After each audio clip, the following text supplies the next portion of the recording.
Okay, we're working on our owl design. We have sketched it out, transferred it to our cardboard, covered it with glue, tacky glue, and now it's all dry. It's very bumpy and dry, which is perfect because that's going to give us that texture and relief that we want for the final project. So the next step is kind of messy. You're going to need some newspaper to protect your workspace, and you're going to need some stick glue. I know I never use this, but in this case we're going to use it, and it's going to come in really handy.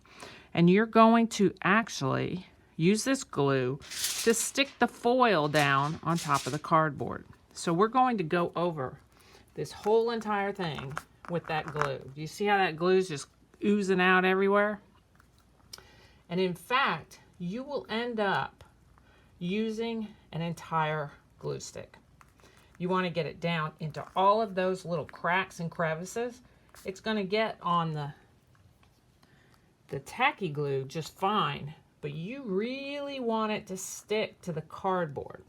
So just keep pumping it out and really get it down into every little nook and cranny on that cardboard.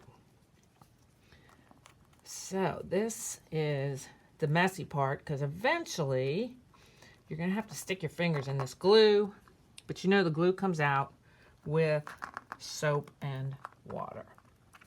All right, so let me finish this up and then we'll go on to the next step. All right, so here's the messy part. Each one of you is actually going to use the entire glue stick. That's how much glue we want on there. I know I never say use that much glue, and here you're going to have to use that much glue. If you run out, then take the glue from some of the globby places and put it in some of the other places. So you're going to use your finger to kind of really smush this glue out to the edges, all over in those nooks and crannies. Make sure it gets on the cardboard. Look at how nice and messy that is. There we go. All right. Then you're going to take this gluey mess and you're going to stick it onto the shiny side of this cardboard. Oops, correction.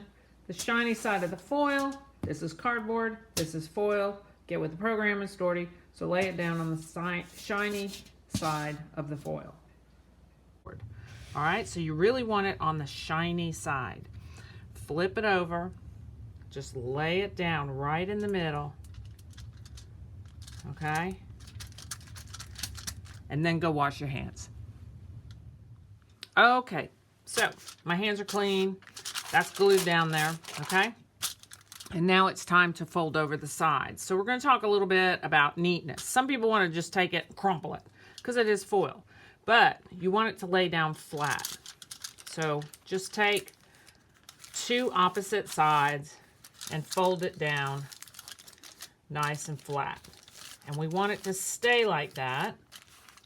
So you're going to take a couple of pieces of tape and you're just going to stick those on there to help hold that foil down, because you know there's no glue on this side.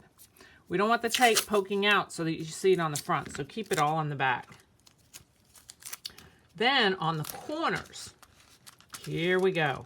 If you've never folded a present before, you're going to learn. You're going to just take this corner and make a little triangle. Take this corner and make a little triangle. Same on the other side. Then you're going to fold this over just like you did the other side. There we go. Beautiful. And that way the foil and the tape will not show on the other side. So I'm just going to take another piece of tape and put it right here. And another piece of tape and put it on the other side. So now we have the dull side out on our owl. Now here comes the fun part. I'm going to give you some cotton balls, and you're going to take these cotton balls and rub it so you can see that relief underneath, okay?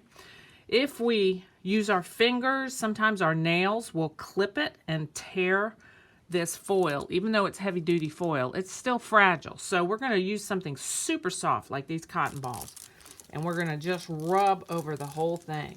And you can see how all that glue starts to immediately emerge because your foil is sticking to the glue stick underneath.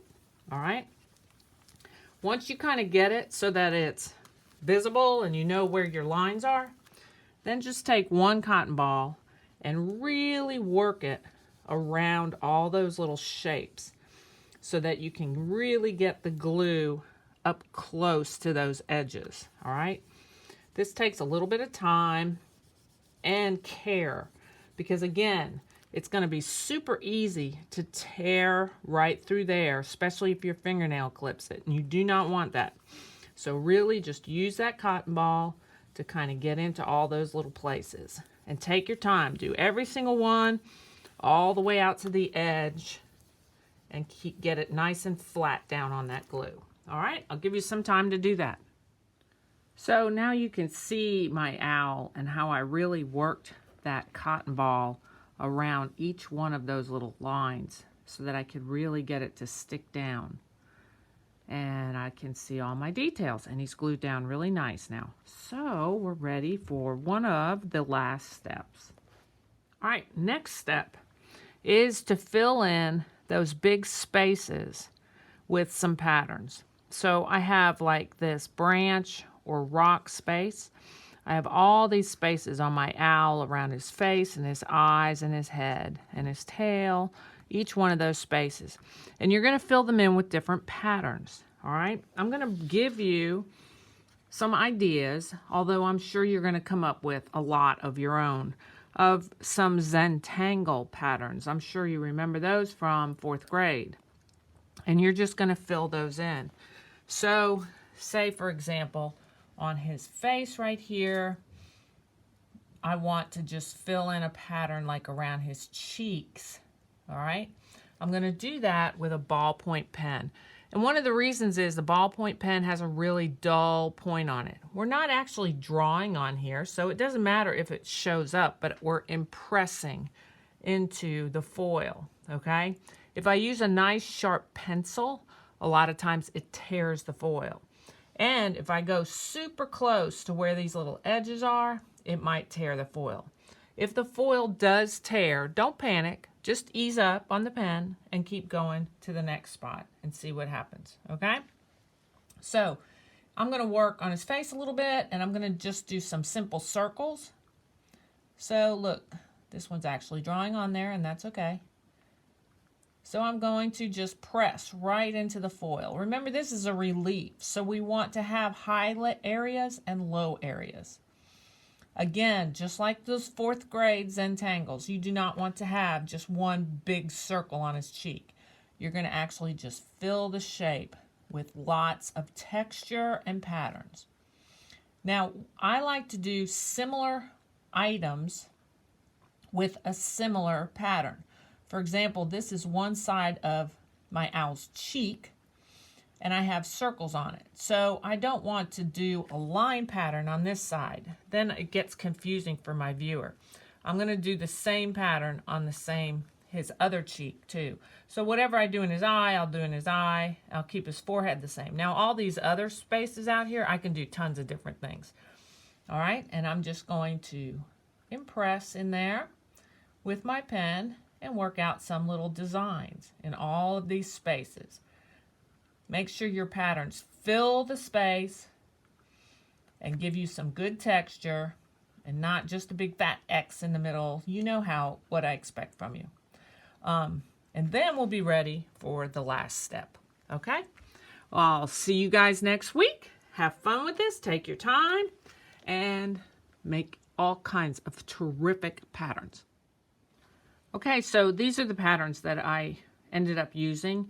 You can see there's 10 patterns there. And these, let's see, this was used on the branch. This was used in the eyeballs. And then I filled in some of the spaces with these other patterns. And I used this one on my leaves. So let me show you how he came out.